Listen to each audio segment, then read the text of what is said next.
अवधूत चिंतन श्री गुरुदेव दत्त.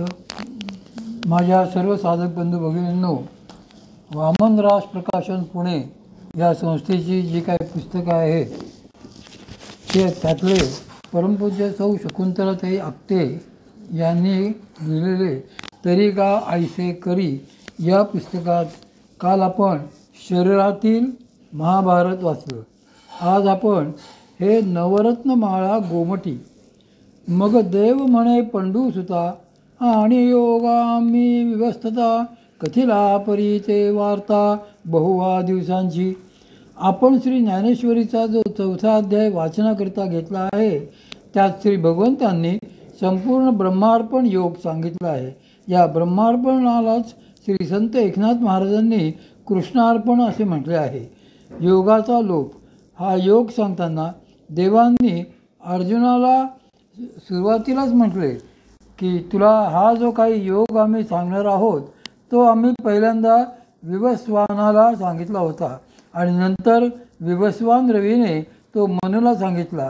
या मनूने पुढे तोच योग स्वतः त्याचा अनुभव घेऊन इक्ष्वाकू राजाला सांगितला आणि इक्ष्वाकूला सांगितल्यानंतर त्याने पुढे तो इतर राजांना सांगितला. अशा तऱ्हेने त्याचा प्रसार होत गेला. म्हणजे त्यानंतरच हा योग काय आहे हे सगळ्यांना माहीत होत गेले. मात्र अर्जुना पुढे तो योग लोप पावला. हल्ली तर तो जाणणारा कुणीच उरलेला नाही. म्हणूनच आज आम्हाला तो योग तुला पुन्हा सांगण्याची पाळी आली आहे. हे ऐकून अर्जुनाने श्री भगवंतांना विचारले की देवा, पण तो योग लोप तरी का पावला?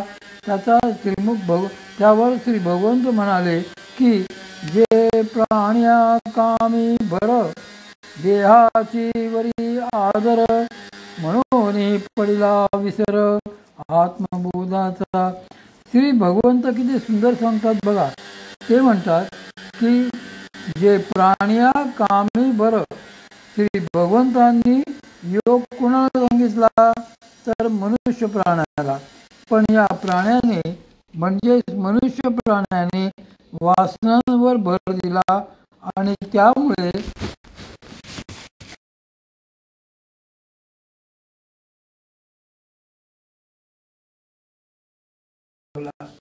आपल्या आतमध्ये काय आहे हे जाणून घ्यायची इच्छा सुद्धा त्याला राहिली नाही.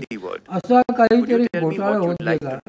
हे अर्जुना, म्हणून पडला विसर आत्मबोधाचा. असे विषय सुखच हे त्याचे परमध्येय झाल्यामुळे तो योग मात्र सगळा विसरला गेला. अर्जुनाची भ्रांती. आपण कसे सद्गुरूंनी काहीही सांगितले तरी त्यावर शंका काढतोच. कारण आपल्या मनातील शंका गेल्याशिवाय आपले समाधानच होत नसते. तसा अर्जुन हा देखील आपल्यातलाच आहे. त्यामुळे श्री भगवंतांनी असे म्हटल्यावर लगेच तो शंका काढतो की देवा, तुम्ही पूर्वी जो काही योग सांगितलात तो पुढे लोप पावला, नाहीसा झाला, हे मला सगळे मान्य आहे. पण मला हे समजले नाही की तो ऐकी जे बहुता काळांचा आणि तू तो श्रीकृष्ण संपेचा म्हणून गाये मातुचा विसंवाद.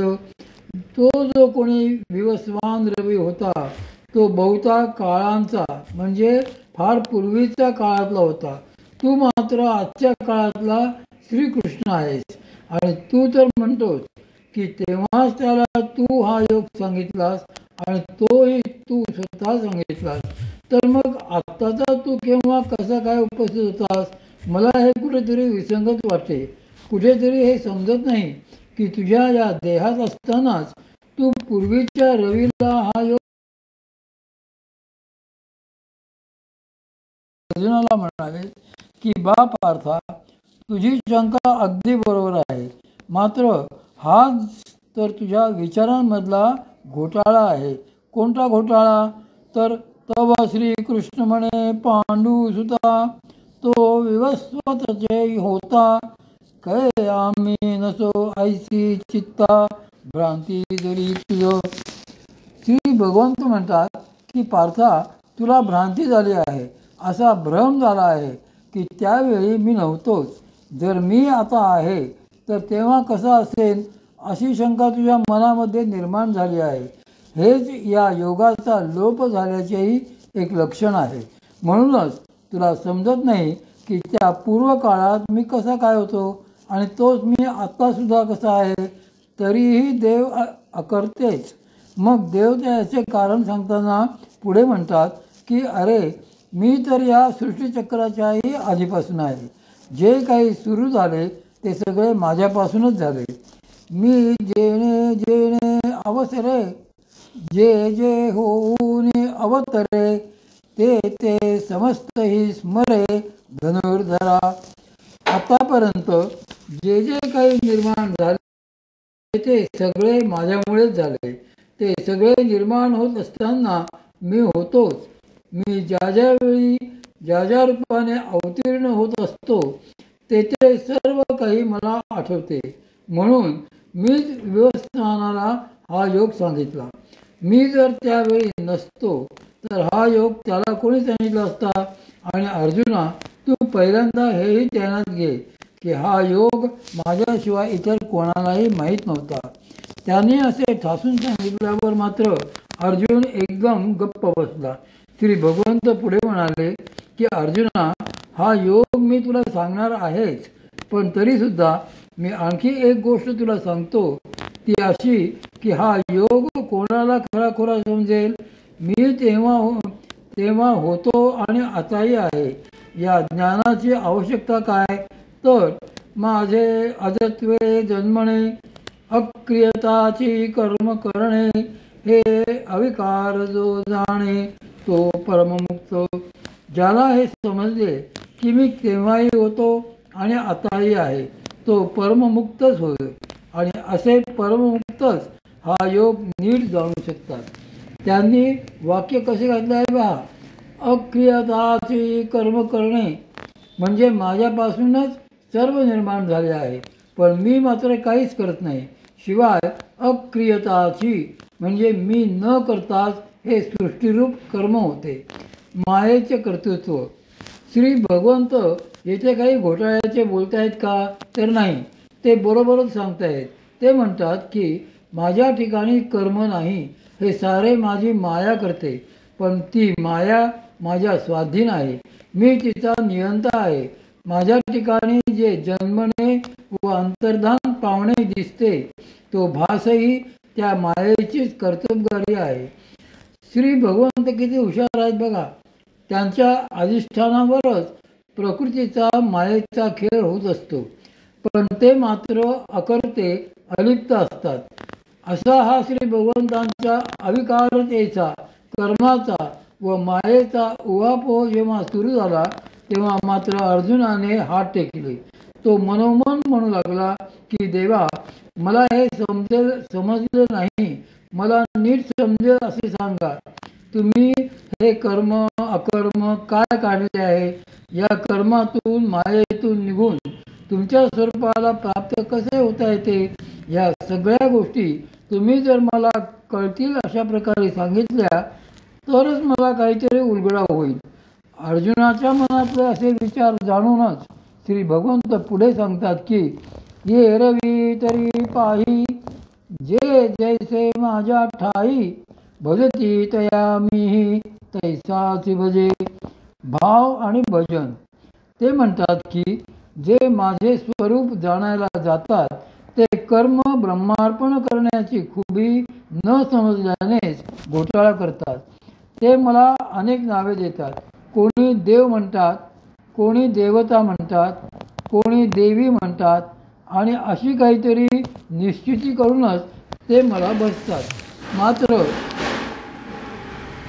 असे ते ज्यावेळी मला भजतात त्यावेळी त्यांना काहीतरी फलाची अपेक्षासुद्धा असते. त्यांनी जर तशी अपेक्षा ठेवून माझे भजन केले तर मीही त्यांना तेवढेच पुरवतो. जे ज्या भावाने माझे भजन करतात त्याच भावाने मी त्यांना भजतो. म्हणजे काय, तुम्ही कधी पुण्यातला गणपती उत्सव बघितला आहे का. नसेल तर कधीतरी अवश्य बघायला जा. या फार मजा असते. हल्ली गर्दी मारामाऱ्याही असतात, तो भाग वेगळा. पण गणपती बघायचे त्यातल्या त्या दगडूशेठ हलवाई ट्रस्टचा गणपती बघायचा. या गणपतीला भाविकांनी कित्येक नारळ वाहिलेले असतात. कोणी 21, कोणी 51, कोणी 101, कोणी 201, तर कोणी 1011.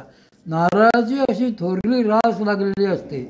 एवढे प्रचंड संख्येने नारळ बघून आपल्याला आश्चर्यच वाटते.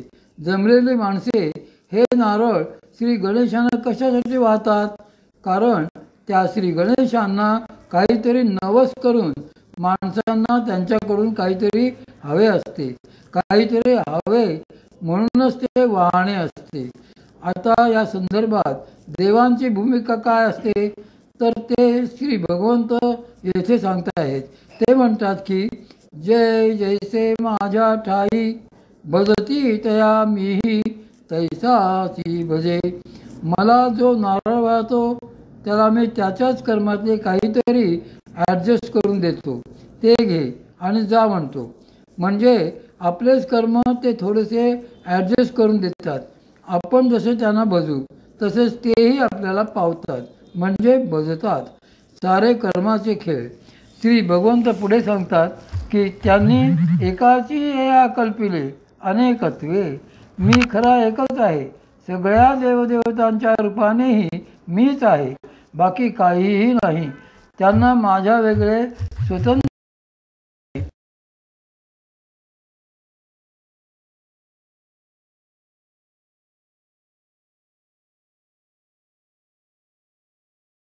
आणि ज्यांचे असे घोटाळे होतात त्यांच्यासाठी मी काय करतो तर त्यांचीच कर्मे त्यांना फळांच्या रूपाने परत करतो.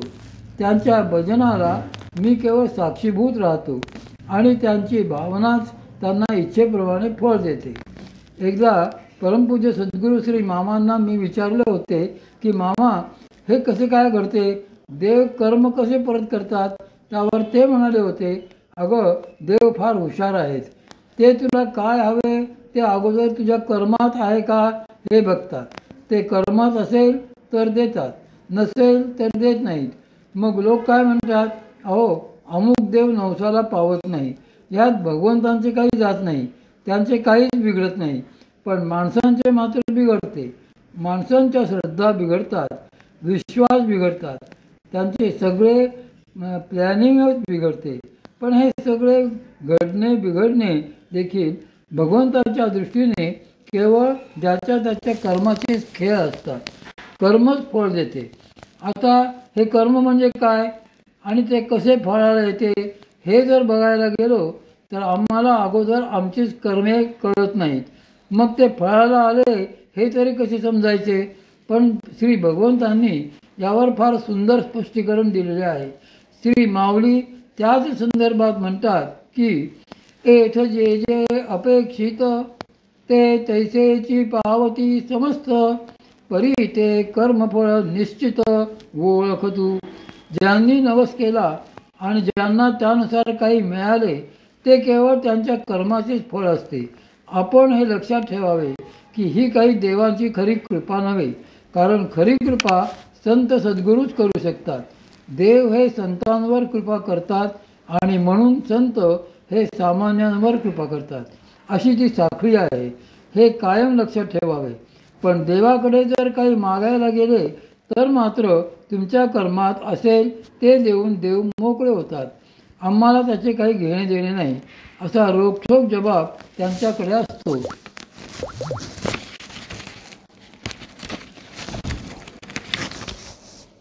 असे हे कर्म तयार कसे होते ही गंमत देखील बघण्यासारखी आहे.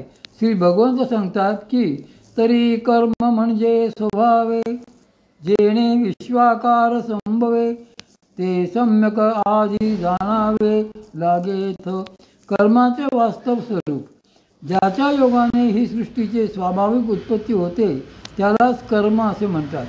म्हणजे कर्म हा स्वभाव आहे, पण कोणाचा तर प्रकृतीचा. बायका नेहमी सांगत असतात की आम्ही काहीही विचारले तरी नवरा रागवतोच. रागवणे हा त्याचा स्वभावच आहे, त्याला दुसरे काहीच येत नाही. मग आपण काय करायचे? गप्प बसायचे का का आपणही बोलायचे? असे त्यांचे पुष्कळ प्रश्न असतात. पण जर नीट बघायला गेलो तर आपल्या लक्षात येईल की हा स्वभाव खरे तर मायेचा असतो, प्रकृतीचाच असतो. श्री भगवंतांपासून मायेने वेगळे होत जीव तयार झाला. त्या अविद्येने जीव जन्माला घातला आणि जन्माला आल्याबरोबर पहिल्यांदा त्याच्या मागे काय लागले तर तो स्वभाव म्हणजे कर्म.